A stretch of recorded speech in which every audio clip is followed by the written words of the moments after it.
You know, there are American heroes who don't like this idea. Neil Armstrong, Gene Cernan have both testified against commercial spaceflight in the way that you're developing it, and I wonder what you think of that. I was very sad to see that, because those guys are, those guys are heroes of mine, so it's really tough. I wish they would come and visit and see the hardware that we're doing here. And I think that would change their mind. They inspired you to do this, didn't they? Yes. And to see them casting stones in your direction. It's difficult. Did you expect them to cheer you on? So they're hoping they would.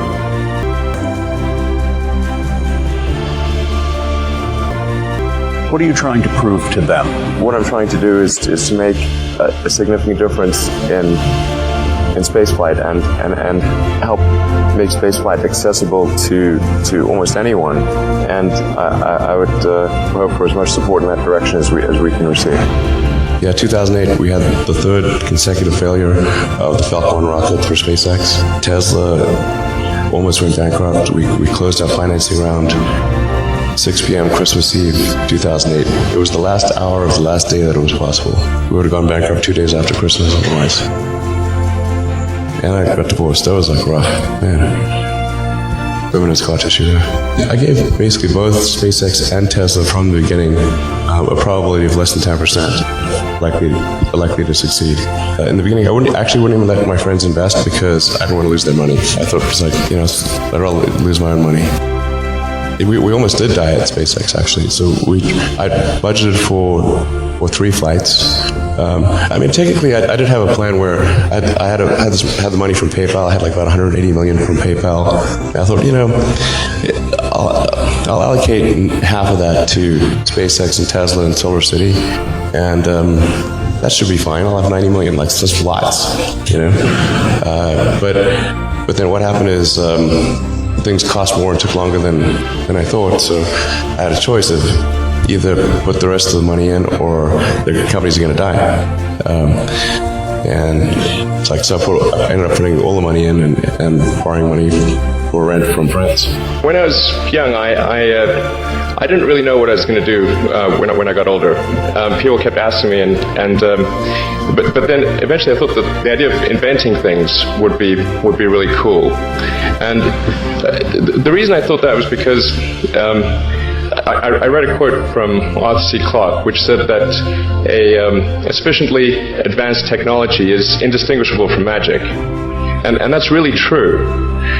If you go back, say 300 years, the things that we take for granted today would be you'd be burned at the stake for. Being able to fly, that's crazy.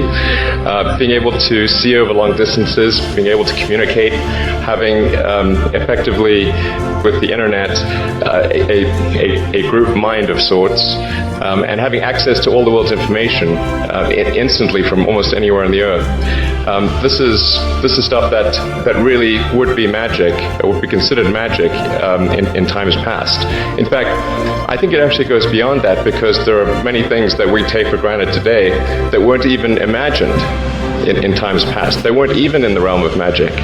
So it actually goes beyond that. So I thought, well, if I can do some of those things, basically if I can advance technology, then that's like magic, and that would be really cool. And I also had sort of a slight existential crisis, because I was trying to figure out what does it all mean? Like, what's the purpose of things? And I came to the conclusion that if we can advance the knowledge of the world, if we can do things that expand the scope and scale of consciousness, then we're better able to ask the right questions and become more enlightened, and that's really the only way forward. Even if you're the best, there's always a chance of failure.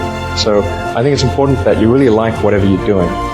If you don't like it, life is too short. If you like what you're doing, you think about it even when you're not working.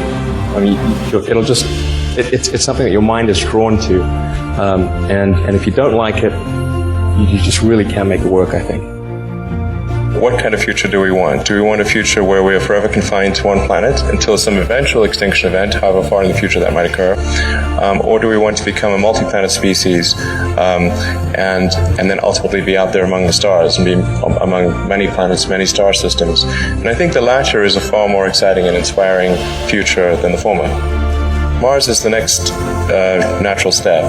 In fact, it's the only planet we really have a shot at establishing a self-sustaining city on. Once we do establish such a city, there will be a strong forcing function for the improvement of spaceflight technology that will then enable us to establish colonies elsewhere in the solar system and ultimately extend beyond our solar system.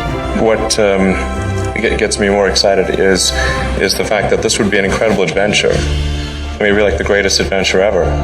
And it would be exciting and inspiring, and there need to be things that excite and inspire people. Yeah. You have to be, reasons why you get up in the morning. It can't just be solving problems. It's got to be, something great's going to happen in the future. It's really a mindset. You have to decide, we're going to try to do things differently.